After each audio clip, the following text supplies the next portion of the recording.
Delhi based इस company ने पहले ही एक माइक्रो टर्बोजेट इंजन तैयार किया था और अब यह कंपनी भारत का पहला प्राइवेट टर्बोफैन इंजन विकसित करने की योजना बना रही है। अब इस स्टार्टअप का यह कदम भारत को एयरक्राफ्ट इंजन निर्माण में आत्मनिर्भर बना सकता है। मैं ये दाद देता हूँ, अगर इस तरह के कोई तजर्बात वो कर रहे हैं, ये बात बड़ी तो ये है सर एक्चुअल में ये कि पाकिस्तान क्यों ना डरे, पाकिस्तान के पास है क्या?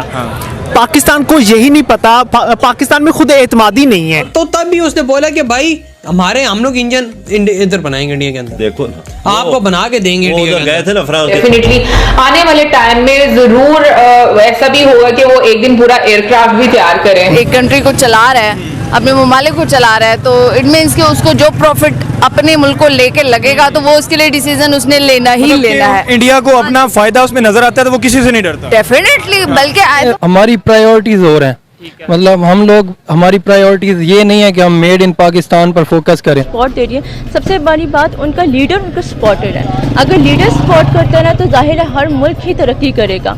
बहुत अच्छा काम कर रही है, इस बात पे तो एग्री करते हैं। उनकी यूथ आवाम भी साथ दे रही है और लीडर भी साथ दे रहे हैं, तो और इससे अच्छी बात क्या हो सकती है। बेनिफिट होगा अगर इन फ्यूचर वो अपने लिए प्लेन्स बनाता है तो बाहर अगर ना बेच सके, उसके अंदर ही जो छोटी छोटी कंपनीज है जिनके पास बहुत ज्यादा प्लेन्स है, वो उनको भी बेनिफिट हो सकता है इससे। मुझे भी लगता है कि अगर आप ये सारा क्रेडिट जो है ना यूनियन मिनिस्टर के अलावा जो करंट गवर्नमेंट है ना इंडिया के, नरेंद्र मोदी को जाता है। जय हिंद दोस्तों, भारत स्वदेशी तौर पर टर्बोफैन इंजन यानी कि जेट इंजन विकसित करने जा रहा है और यह एक इतनी बड़ी न्यूज है कि अगर भारत इस कार्य में सफल हो जाता है तो भारत कई 100 गुना आत्मनिर्भर बन जाएगा। तरक्की करे तो ये तो अच्छी बात है, हर मुल्क को चाहिए कि वो तरक्की करे, उसका हक है अगर वो कर रहा है। इसी तरह दूसरे कंट्रीज में भी देख रहे हैं तो सब है, और ये भी होना चाहिए कि पाकिस्तान को भी अपने लिए करना चाहिए, इंक्रीज करना चाहिए अपनी डिफेंस को, अपनी मुल्क की तरक्की के लिए, अपनी इकॉनमी है सब कुछ उनको भी इन्हेंस करना चाहिए। अगर वो लोग कर रहे हैं, इस तरह काम कर रहे हैं अपने मुल्क के लिए, तरक्की कर रहे हैं दिन रात मेहनत करके, तो ये तो अच्छी बात है। अब दरअसल हाल ही में यह न्यूज निकल कर आई है कि दिल्ली बेस्ड एक भारतीय स्टार्टअप डीजी प्रपल्शन, जो कि एक माइक्रो टर्बो इंजन का निर्माण कर चुका है, तो वह भारतीय स्टार्टअप अब अपना पहला प्राइवेट टर्बोफैन इंजन यानी कि जेट इंजन को विकसित करने की योजना बना रही है। इस टर्बोफैन इंजन को विकसित करने के लिए जिस तकनीक का उपयोग इस भारतीय स्टार्टअप के द्वारा किया जा रहा है, उसी तकनीक का उपयोग DRDO के द्वारा कावेरी इंजन को विकसित करने के लिए किया जा रहा है। हम आपको बता दें कि यह कोई छोटी मोटी बात नहीं है, बल्कि ये एक बहुत ही बड़ी बात है, और अगर भारत इस इंजन को बनाने में सफल हो जाता है तो भारत 80 से 85% तक एक आत्मनिर्भर देश बन जाएगा और दुनिया का कोई भी देश भारत की मजबूरी का फायदा नहीं उठा पाएगा। और ऐसा सब इसीलिए होगा क्योंकि पूरी दुनिया में जेट इंजन बनाना एक बहुत ही ज़्यादा पेचीदा और बहुत ही ज़्यादा कठिन कार्य है, और जो देश जेट इंजन बना लेते हैं वो देश अपने आप में बहुत ही ज़्यादा आत्मनिर्भर बन जाते हैं। और इसीलिए आपको देखने को मिलेगा कि यूके, फ्रांस, रसिया, चाइना और अमेरिका जैसे देशों के अलावा किसी भी और देश का नाम यहाँ पर नहीं है। अगर भारत इस कार्य को संपन्न कर लेता है तो आपको देखने को मिलेगा कि भारत में टाटा महिंद्रा और टाटा महिंद्रा जैसी अन्य कंपनियां बोइंग और एयरबस जैसे डिफेंस, मिलिट्री और पैसेंजर एयरक्राफ्ट बनाते हुए नजर आएंगे, और जिन एयरक्राफ्ट में अमेरिका, फ्रांस और यूके जैसे देशों की कंपनियों के जेट इंजन नहीं होंगे, बल्कि भारत की स्वदेशी डीजी प्रपल्शन कंपनी का जेट इंजन होगा।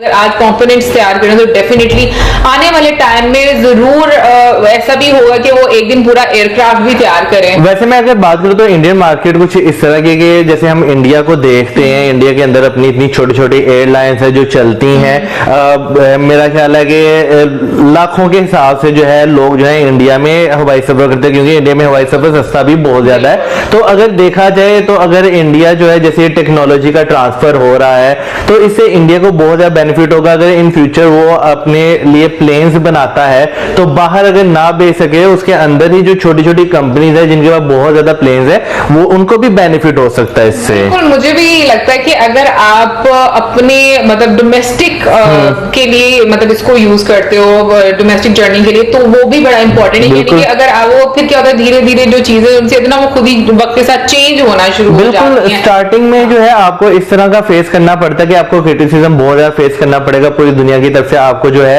एक पाबंदी फेस करनी पड़ती है। लेकिन अगर जैसे आपने एक टाइम लगाया अपने मुल्क में, आपकी वो प्रोडक्ट अच्छी जा रही है, तो आप ऐसे मुल्क जो छोटे छोटे कंट्रीज हैं, आप उनके साथ कॉन्ट्रैक्ट कर सकते हैं कि हमारी जो इंटरनेशनल एयरलाइंस है वो ये आपके मुल्क में आए, तो इससे भी बहुत ज्यादा वो एक वो तो होता है। लेकिन फिर उसके बाद ये देखो ना कि इस तरह की रिस्ट्रिक्शंस लगा दी जाती हैं, जो वो कहेंगे ना कि एक माफिया बोलेंगे, बिल्कुल माफिया ही कहेंगे कि आप उस तरीके से उसको ग्रो नहीं कर पाते। बट मुझे ऐसा लगता है कि धीरे धीरे हर सेक्टर में इंडिया काफी ज्यादा तेजी से आगे बढ़ भी रहा है और काफी सारी चीजें वो कर भी रहा है इस तरह से, जो कि पहले में भी बहुत टाइम पहले नहीं की गई थी। तो मुझे लगता है कि ये एक पॉजिटिव अप्रोच है कि आप चीजों को एटलीस्ट स्टार्ट कर रहे हैं। बिल्कुल, मैं यहाँ पे ये बात कहना चाहूंगा कि छोटे छोटे स्टेप्स होते हैं ना, वो एक बार जब आप चढ़ते हैं तो वो फिर एक टाइम आता है जब वो आपके लिए एक खुला मैदान जो है वो आपके सामने रख देते हैं। तो अगर इंडिया की बात की जाए तो इंडिया ने नो डाउट पिछले कुछ अरसे से वाकई हर सेक्टर में बहुत ज्यादा इंप्रूवमेंट की है। कई सेक्टर्स चले ऐसे हैं जो कि इंटरनेशनल प्रेशर की वजह से नहीं वो उस तरह डेवलप हो पाए। जैसे हम ये एरोस्पेस की बात करें तो इंडिया ने अगर देखा जाए तो भाई इसरो में बहुत ज्यादा तरक्की की है, रेलवे में बहुत ज्यादा तरक्की की है, इंफ्रास्ट्रक्चर में बहुत ज्यादा तरक्की की है। लेकिन क्योंकि ये जो है दूसरे मुल्कों में जाने होते हैं तो उनसे बर्दाश्त नहीं होते, तो यहाँ पर आगे फिर बहुत सारी चीजों को जो है ना आपको फिर देखना पड़ता है। बिल्कुल, और इसके अलावा हम डीआरडीओ की अगर हम बात करें, डीआरडीओ ने बहुत ज्यादा हम कहेंगे कि कंट्रीब्यूट किया है। और हम यहाँ पर टॉप 10 एरोस्पेस कंपनीज की भी बात करना चाहेंगे जो कि इंडिया की हैं, और उनमें कुछ नाम शायद हम लोग को सही से ना बोलने आए। बिल्कुल, कुछ इंडिया की हैं, कुछ इंडिया में काम कर रही हैं। बिल्कुल, और इसमें से पहली है एयरनेट्स एविएशन प्राइवेट लिमिटेड है, उसके बाद है Arun aviation private limited, Bharat dynamics है, फिर उसके बाद ये तो काफी ज्यादा फेमस है BrahMos aerospace private limited, Boeing India private limited. Boeing वो सबको पता है, बोइंग जो है वो कहाँ की ये जायंट है एक। फिर उसके बाद electronics corporation of India, Hindustan aeronautics limited, और एक लॉकहीड मार्टिन इंडियन लिमिटेड। और आई थिंक ये भी जो है इंडिया ने शेयर्स काफी ज्यादा इसके ऑन किए हुए हैं। लेकिन देखो एक आपका होल्ड तो है ना, आपकी शेयरिंग तो स्टार्ट हो गई ना चीजों की, तो मुझे ऐसा लगता है कि ये बड़ी एक पॉजिटिव चीजें होती हैं जो कि आप फ्यूचरिस्टिक अप्रोच रखते हो कि आने वाले टाइम में, क्योंकि टैलेंट कितना है इसके लिए बोलने की जरूरत नहीं है, लेकिन ये कि आपको अपॉर्चुनिटी वो मिल रही है या नहीं मिल रही। क्योंकि जब आप आगे बढ़ते हो तो इंटरनेशनली बहुत ज्यादा प्रेशर आपको फेस करना पड़ता है, क्योंकि कभी भी कोई ये नहीं चाहता कि आपके कंट्री को ऊपर जाता हुआ नहीं देख पाता। मतलब यानी कि वो अपना कहते हैं कि हाँ एक पॉलिटिक्स होती है ना, वो यार बाहर के तो अलग बात है, हमारी लोकल जो होती है ना वो क्या कहते हैं टांग खींचना, हाँ वो बहुत ज्यादा है।